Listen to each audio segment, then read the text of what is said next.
पवित्र तथा संत स्वभाव वाले वैष्णव श्रीमद् भगवद गीता का वास्तविक अर्थ समझ सकते हैं। श्रीमद् भगवद गीता का सरल संदेश सूर्य की तरह प्रकाशमान है। इनका ज्ञान निर्विषेदवाद के अंधकार में बादलों के पीछे छिपा नहीं है। इसमें कोई वैकल्पिक अर्थ निकालने और तथा कथित पांडित्यपूर्ण तर्क देने के लिए कोई स्थान नहीं है।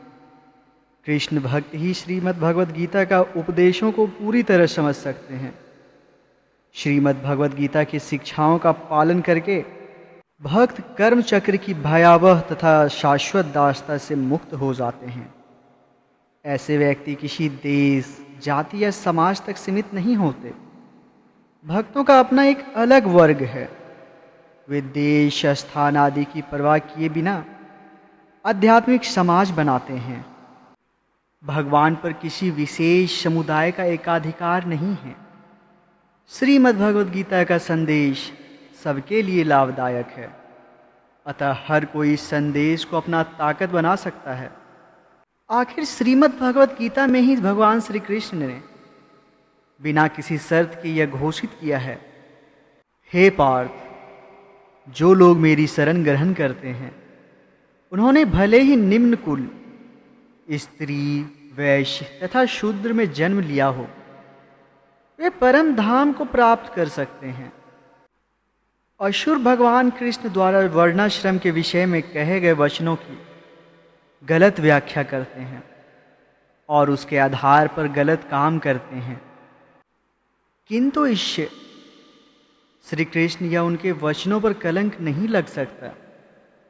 श्रीमद् भगवद गीता में भगवान श्री कृष्ण स्पष्ट कहते हैं, प्रकृति के 3 गुणों और उनके संबंध कर्म के अनुसार मानव समाज के 4 विभाग मेरे द्वारा रचे गए हैं। यद्यपि मैं इस व्यवस्था को बनाने वाला हूं, किंतु तुम यह जान लो कि तब भी मैं अपरिवर्तनशील तथा अकर्ता हूं।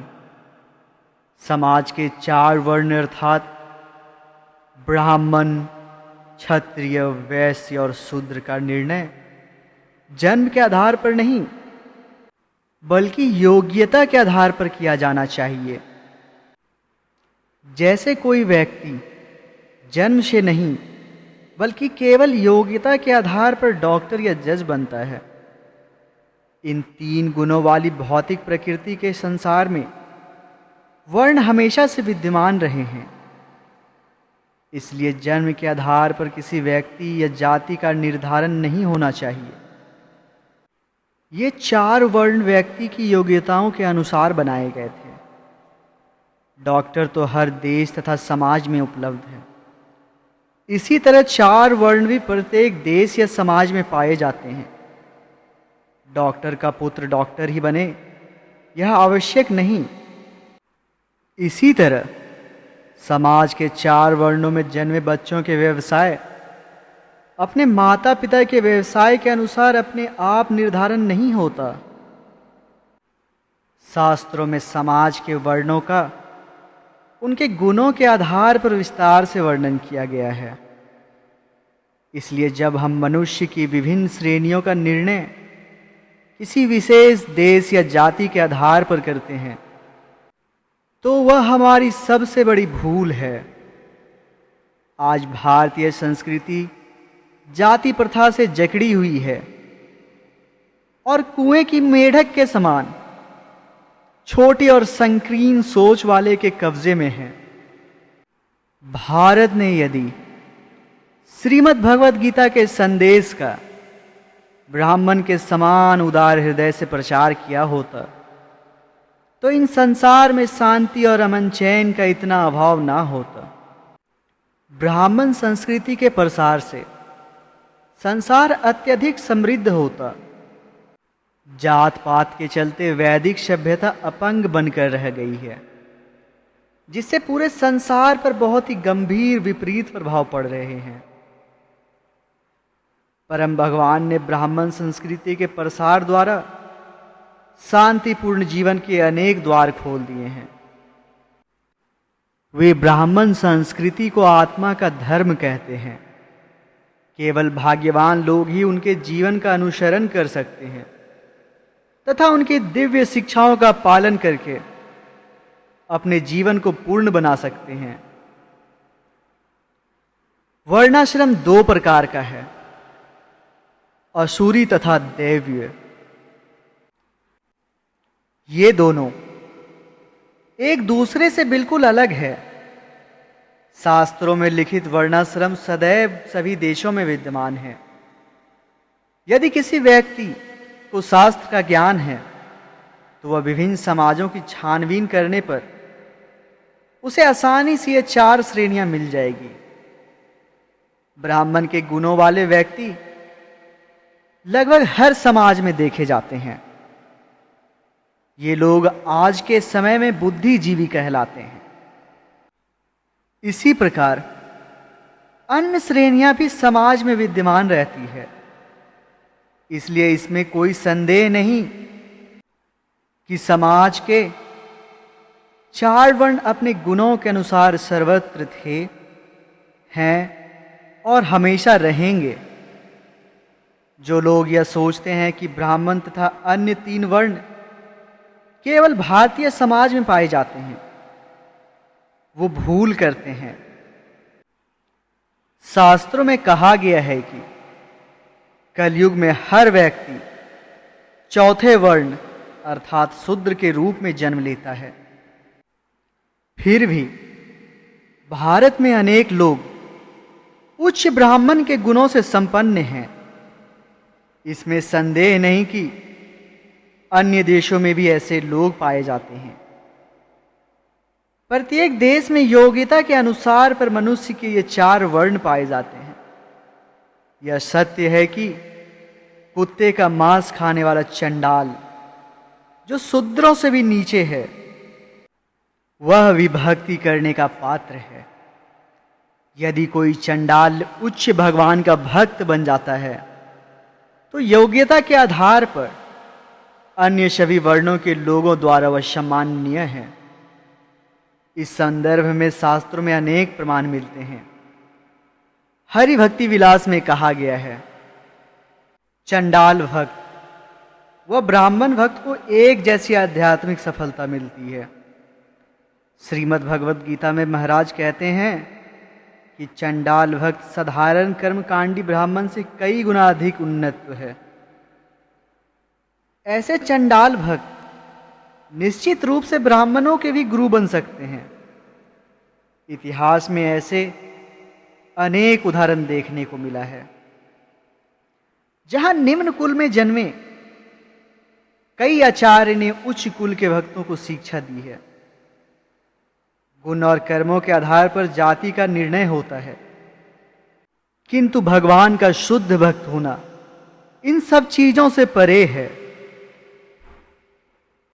वह प्रत्येक भौतिक वस्तुओं से परे है। सभी जातियों से ऊपर उठते हुए ऐसे संत व्यक्ति की पूजा केवल एक ब्राह्मण के रूप में कैसे की जा सकती है?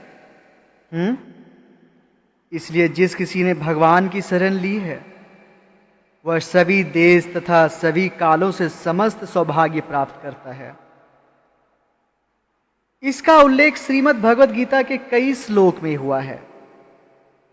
व्यक्ति चाहे किसी भी देश का हो, यदि वह श्रीमद् भगवद गीता में दिए गए भगवान के आदेशों का पालन करता है तो वह दिव्य पद को प्राप्त होता है और ब्राह्मण से भी उन्नत बन सकता है।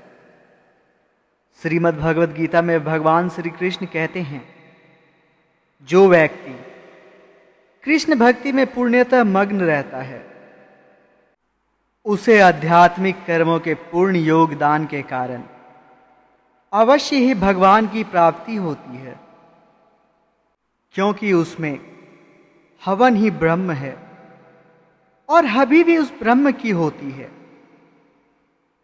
इसमें बताया गया है कि भगवान को प्रसन्न करने वाले काम और किस तरह आध्यात्मिक ज्ञान प्राप्त किया जा सकता है।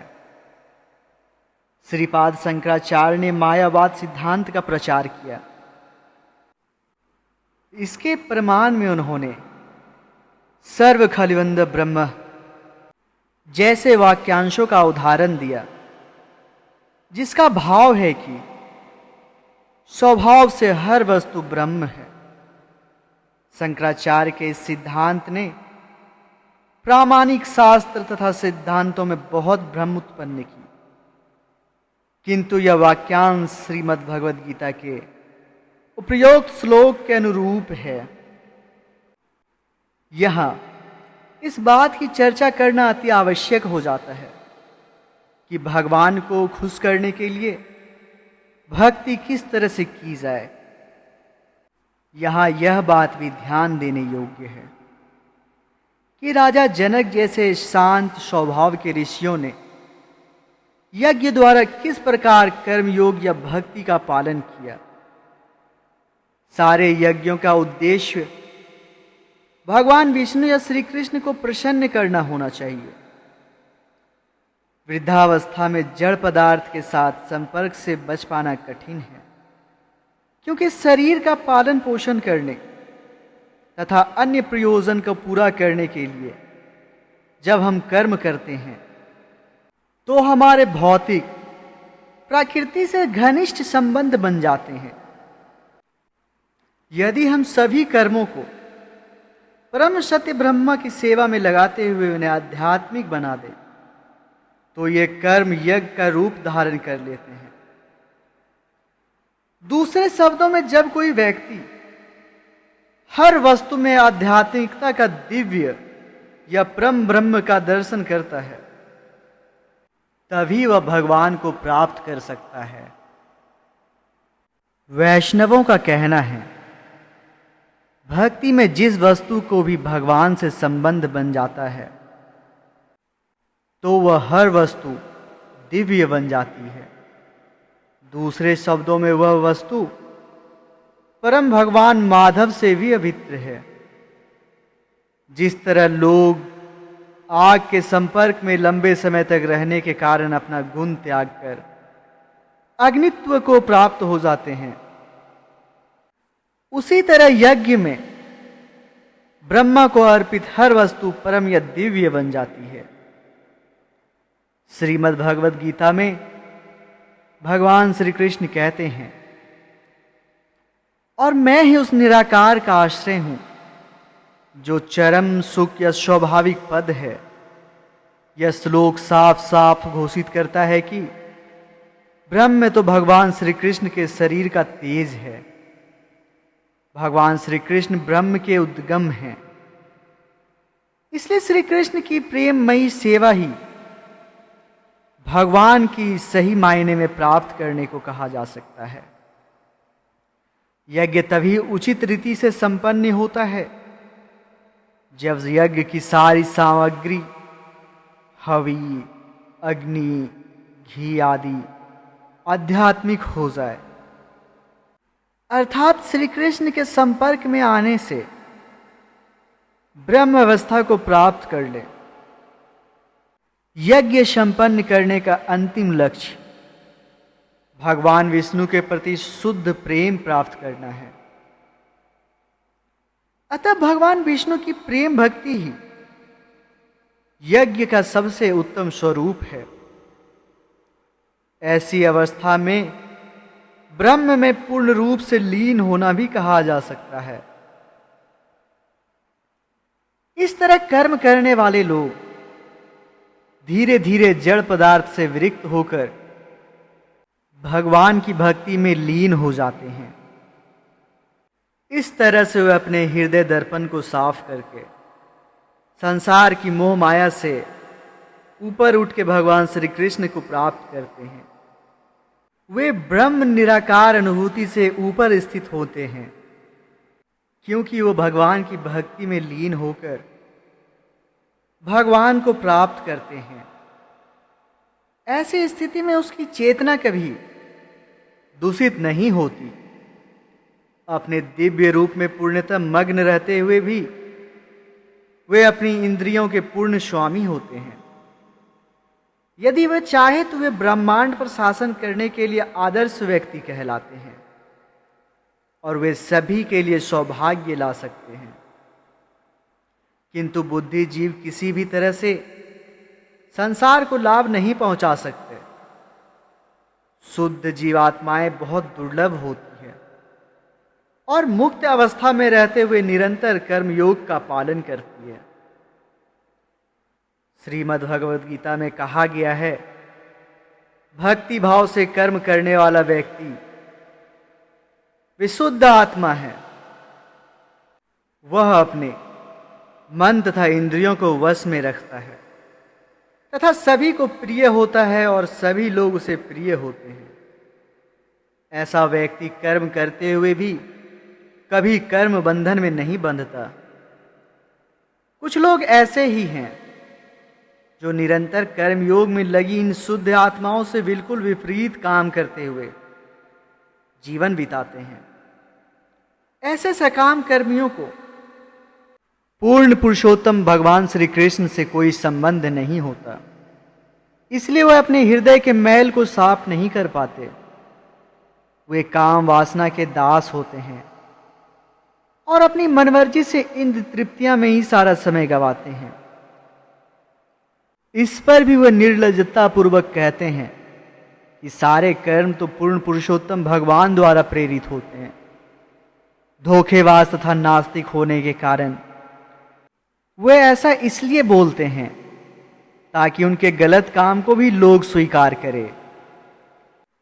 इस तरह वो संसार पर अकथनीय आपदाएं तथा विपत्तियां ढाते हैं। इसके विपरीत शुद्ध स्वरूप जीव तन मन वचनों द्वारा भगवान श्री कृष्ण के चरण कमलों की सेवा करने में निरंतर मग्न रहते हैं। वे नास्तिक लोगों की संगति कभी नहीं करते। ये संत पुरुष जानते हैं कि यद्यपि आत्मा सूक्ष्म है, फिर भी यह हमेशा स्वतंत्र इच्छा की मालिक रहती है। पूर्ण पुरुषोत्तम भगवान पूर्णतः स्वतंत्र हैं और वे सभी जीवों पर अपनी स्वतंत्र इच्छा का प्रयोग करने में समर्थ हैं। आत्मा गुणों की सृष्टि से पूर्ण पुरुषोत्तम पुरुष के समान है, अतः भगवान उनकी छोटी सी स्वतंत्र इच्छा को समाप्त नहीं करते। दुर्भाग्यवश जीव भगवान द्वारा दी गई स्वतंत्र इच्छा का दुरुपयोग करके अविद्या और मोह के अंधकूप में जा गिरते हैं। भ्रामक भौतिक शक्ति की शरण लेने पर जीवों में सतों, रजों तथा तमो गुण का विकास होता है। इससे जीव अपना स्वरूप भूलकर प्रकृति के 3 गुणों से बनी एक दूसरी प्रकृति के अधीन हो जाती है। जब तक ये जीव इन गुणों पर विजय नहीं प्राप्त कर लेता, वह इस प्रकार माया के अधीन काम करता रहता है। उसके कर्म तद अनुसार प्रेरित होते हैं। यदि ऐसा ना होता तो इस जगत में भौतिक विविधता दिखाई ना देती। अतः यदि कोई व्यक्ति प्रकृति के अति सूक्ष्म नियमों तथा कार्य प्रणाली को नहीं जान पाता, तब यह तर्क करता है कि सारे कर्म भगवान द्वारा स्वीकृत और प्रेरित होते हैं, तो वह भगवान पर लालछन लगाने का काम करने लगता है और उसे पक्षपाती तथा अन्यायी घोषित करता है। भगवान ना तो किसी का पक्ष लेते हैं और ना ही किसी के साथ भेदभाव करते हैं। वे सभी को भौतिक प्यार त्यागने की सलाह देते हैं। भगवान को भूलने के कारण मनुष्य हमेशा के लिए अज्ञान के चंगुल में फंस जाता है और इस अज्ञान के प्रभाव में आकर सभी काम करता है। श्रीमद् भगवद गीता में कहा गया है, शरीर रूपी नगर का स्वामी देहधारी जीव ना तो कर्म को सृजन करता है, ना लोगों को कर्म करने के लिए प्रेरित करता है और ना ही कर्म फल की रचना करता है। यह सब तो प्रकृति के गुणों के द्वारा किया जाता है। इसलिए भगवान विष्णु के यज्ञ के रूप में किए गए कामों के अतिरिक्त अन्य सभी कार्य मनमाने ढंग से किए जाते हैं। वे काम पूर्ण पुरुषोत्तम भगवान के निर्देशन या स्वीकृति से किए गए कार्य नहीं हैं। ऐसे कार्य भौतिक गुणों से उत्पन्न होते हैं और उत्पन्न होने के कारण प्रकृति के पूर्ण नियंत्रण में होते हैं। पूर्ण पुरुषोत्तम भगवान ऐसे कार्यों के प्रति मात्र निष्पक्ष तथा मूक दर्शक बने रहते हैं। कर्मयोगी या भक्त के सारे कर्म परम सत्य से संबंधित होते हैं, इसलिए भक्त संसार से परे दिव्य पद पर ही बना रहता है। ऐसे दिव्य पद पर भक्त इस भौतिक सृष्टि का पूर्ण पुरुषोत्तम भगवान के पृथक नहीं, अपितु उसके शक्ति के रूपांतर के रूप में देखा जा सकता है। ऐसी अनुभूतियां प्राकृतिक के गुणों से प्रभावित नहीं होती। भगवान श्री कृष्ण के साथ हर वस्तु से घनिष्ठ संबंध की जो अनुभूति कर्म योग की होती है, वह निश्चित ही समदर्शी तथा दिव्य है। श्रीमद् भगवद गीता में कहा गया है, विनम्र साधु शुद्ध ज्ञान से संपन्न होने के कारण विद्वान तथा विनीत ब्राह्मण गाय, हाथी, कुत्ते तथा चंडाल को समान दृष्टि से देखते हैं। ऐसे ज्ञान से युक्त ब्राह्मण आमतौर पर सतोगुणी होता है। पशुओं में गाय भी सतोगुणी है। हाथी, सिंह आदि मूलतः रजोगुणी है। कुत्ते तथा कुछ मनुष्य तमोगुणी होते हैं। परम भगवान का ध्यान करने वाले कर्मयोगी आत्मा के इन बाहरी आवरणों को नहीं देखते, अपितु शुद्ध आत्मा को देखते हैं। परम भगवान से संबंध सहित यह वास्तविक समसृष्टि है। कर्मयोगी इस जगत की सभी वस्तुओं को पूर्ण पुरुषोत्तम भगवान की पूजा में नियमित और सभी जीवों को भगवान श्री कृष्ण के नित्य सेवक के रूप में देखते हैं। आत्मा के बाहरी आवरण यानी शरीर को अनदेखा कर जब जीव भगवान के नित्य दास के रूप में स्थिर हो जाते हैं, तब वे विशुद्ध स्थिति को प्राप्त करते हैं। इस अवस्था में वे सारी वस्तुएं पूर्ण पुरुषोत्तम भगवान की सेवा में लगाते हैं और भगवान विष्णु को प्रसन्न करने के लिए इन वस्तुओं को यज्ञ की सामग्री के रूप में प्रयोग करते हैं। कर्मयोगी जानता है कि श्री कृष्ण ही समस्त भौतिक वस्तुओं का एकमात्र भोक्ता है और सारे जीवों के एकमात्र स्वामी हैं। भगवान श्री कृष्ण के साथ इस संबंध को भूलकर जीव माया के पास में जा गिरते हैं। माया के वश में आकर वह व्यर्थ ही कभी भोग तो कभी त्याग करने का प्रयास करता है, किंतु यह सब छलावा है। जीव का असली कष्ट उसका यह दिखावा है कि वह भोक्ता या त्यागी है। सभी प्रकार के उत्तम तथा पूर्ण कर्म यथा योग, ज्ञान का अनुशीलन, तपस्या का त्याग, यदि हृदय में भागवत कथा के प्रति आकर्षण उत्पन्न नहीं करते तो यह व्यर्थ के श्रम है। जैसा कि श्री कृष्ण श्रीमद् भगवद गीता में घोषणा करते हुए कहते हैं, मुझे समस्त यज्ञों तथा तपस्याओं का परम भोक्ता, समस्त लोकों तथा देवताओं का परमेश्वर एवं समस्त जीवों का उपकारी एवं हितैषी जानकर मेरी चेतना से पूर्ण व्यक्ति भौतिक दुखों से शांति लाभ कराता है। इस वीडियो में हमने इससे पूर्व यज्ञ के रूप में कर्म करने की आवश्यकताओं को बता चुके हैं और इस श्लोक से यह स्पष्ट हो जाता है कि भगवान श्री कृष्ण आदि परम पुरुष और समस्त यज्ञों के भोक्ता है। यह समझना होगा कि कर्म योगियों द्वारा संपन्न किए जाने वाले यज्ञों तथा ज्ञानियों की तपस्या का फल एकमात्र भगवान श्री कृष्ण द्वारा भोगे जाने के लिए है। योगी हृदय से स्थित जिस परमात्मा पर ध्यान लगाते हैं, भगवान श्री कृष्ण का आंशिक विस्तार हैं वे। इसकी व्याख्या हम इस वीडियो में आगे चलकर करेंगे। भगवान श्री कृष्ण कर्म योग, ज्ञान योग, ध्यान योग तथा भक्ति योग के सभी अनुयायियों के कल्याण की कामना करते हैं। भगवान सभी के लिए कल्याणकारी हैं। वे प्रत्येक युग में प्रमाणिक धार्मिक शिक्षाओं के प्रमाण के लिए अपने विभिन्न विभिन्न रूपों में इस जगत में अवतार लेते हैं। भगवान श्री कृष्ण सभी लोकों के परम स्वामी हैं। आदि भगवान पर समस्त कारणों के कारण हैं। शांति प्राप्त करने का एकमात्र उपाय कर्मयोग के मार्ग में धीरे धीरे उन्नति करना है, जिससे परम सत्य भगवान श्री कृष्ण का साक्षात्कार हो सकता है।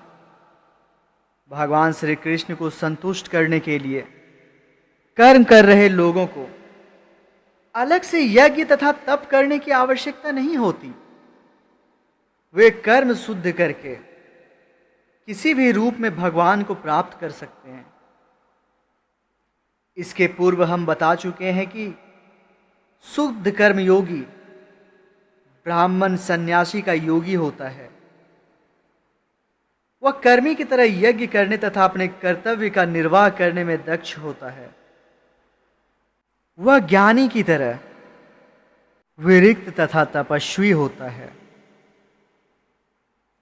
और योगी की तरह वह अपने कर्म फल से अनासक्त रहता है तथा अपने इंद्रियों को वश में रखता है।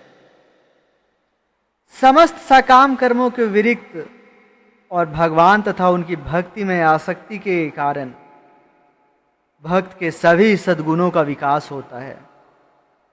श्रीमद् भगवद गीता में भगवान श्री कृष्ण कहते हैं, जो व्यक्ति कर्म फल के प्रति अनासक्त है और जो अपने कर्तव्य का पालन करता है, वही सन्यासी और असली योगी है। वह नहीं जो ना तो अग्नि जलाता है और ना ही कर्म करता है। कर्म योगी यह जानता है कि उसके समस्त कर्मों के फल के परम भोक्ता भगवान श्री कृष्ण हैं। अतः वह उन फलों के लिए ललयायित नहीं रहता और उससे पूरी तरह अनासक्त रहता है। वह हर कार्य को श्री कृष्ण की प्रसन्नता के लिए करना चाहता है। ऐसे अनासक्त कर्मयोगी यह कभी नहीं सोचते कि कृष्ण भक्ति में किया गया कर्म इंद्र तृप्तियां करने या कष्ट से बचने के लिए है। सन्यासी प्राप्त करने के लिए शास्त्रों में वर्णित कार्यों समेत सभी कार्यों का त्याग कर देता है। योगी काम काज छोड़कर हृदय में परमात्मा का दर्शन करने की इच्छा से नेत्र को आधा बंद करके अपना समय ध्यान में बिताता है। किंतु जिसके सभी कार्य भगवान की तुष्टि हेतु यज्ञ के रूप में हैं, वह अपनी शारीरिक आवश्यकताओं को पूरा करने के लिए कोई प्रयत्न नहीं करता। भगवान की भक्ति में लगा होने के कारण उसे शास्त्रों में वर्णित कर्म कांड करने की कोई आवश्यकता नहीं होती। ऐसा विरक्त कर्म योगी उस व्यक्ति से श्रेष्ठ है जो केवल कर्म फल में अनासक्त है। दक्ष होती है जिनकी खोज में सन्यासी रहते हैं और जिन 8 योग सिद्धियां की कामना ध्यान योगी करते हैं, असली कर्म योगी वास्तव में भगवान के भक्त होते हैं। भागवत साक्षात्कार हो जाने के कारण वे पूजा लाभ प्रतिष्ठा के लिए ललियायित नहीं रहते। उनकी सिद्ध अवस्था में वे सभी ज्ञान तथा योग शक्तियों के अलंकृत रहते हैं। तब उन्हें अन्य वस्तुओं की आवश्यकता क्यों ही पड़ेगी। ध्यान योगी विभिन्न अवस्थाओं में प्रगति करते हुए समाधि अर्थात परमात्मा में पूर्ण ध्यान की अवस्था प्राप्त करते हैं। समाधि की अवस्था प्राप्त करने की इच्छा के कारण वे सभी प्रकार के कष्ट तथा संकट सहते हैं और अपने लक्ष्य में दृढ़ रहते हैं। वे अपनी चेतना की उस अवस्था को प्राप्त करते हैं जिसकी तुलना इस भौतिक जगत में किसी अन्य वस्तु से नहीं की जा सकती। योग सिद्धि की इस दशा में कोई भी कष्ट, यहां तक कि मृत्यु भी भयावह प्रतीत नहीं होती। ऐसे योगियों के बारे में भगवान श्री कृष्ण श्रीमद् भगवद गीता में चर्चा करते हुए कहते हैं, इस प्रकार की समाधि में स्थित व्यक्ति कभी भी सत्य से विमुख नहीं होता और इस सुख की प्राप्ति हो जाने पर वह इससे बड़ा कोई दूसरा लाभ नहीं मानता। ऐसी स्थिति को पाकर व्यक्ति बड़ी से बड़ी कठिनाई में भी विचलित नहीं होता। इस श्लोक का तात्पर्य यह है कि जब कोई व्यक्ति भौतिक जगत से विरक्त होकर समाधि की स्थिति में हो जाता है तो उसे आत्म साक्षात्कार हो जाता है और परम आनंद की प्राप्ति होती है। ऐसा योगी अपने ध्यान के लक्ष्य परमात्मा से अपनी एकाग्रता से कभी विचलित नहीं होने देता। योगी साधना करते हुए अनिमा, लघिमा, प्राप्ति, प्राकश्म्य आदि 8 योग सिद्धियां प्राप्त करता है। ये सिद्धियां उनकी योग साधना का गौण फल है। समाधि में स्थित योगी इन समस्त योग सिद्धियों को नग्न मानता है। बहुत से योगी इनमें से कुछ सिद्धियां प्राप्त करने के बाद सभी सिद्धियों में दक्ष होने का दिखावा करते हैं और चंचल मन के कारण अस्थाई समाधि के अपने लक्ष्य से भटक जाते हैं।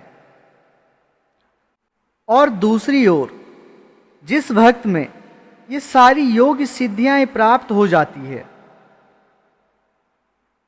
उनमें नए नए भाव उमड़ते हैं। भक्ति में उन्नति करते समय उसे अकथनीय दिव्य आनंद मिलता है जो सांसारिक धन, खुशियां इन सब की कल्पना से परे है।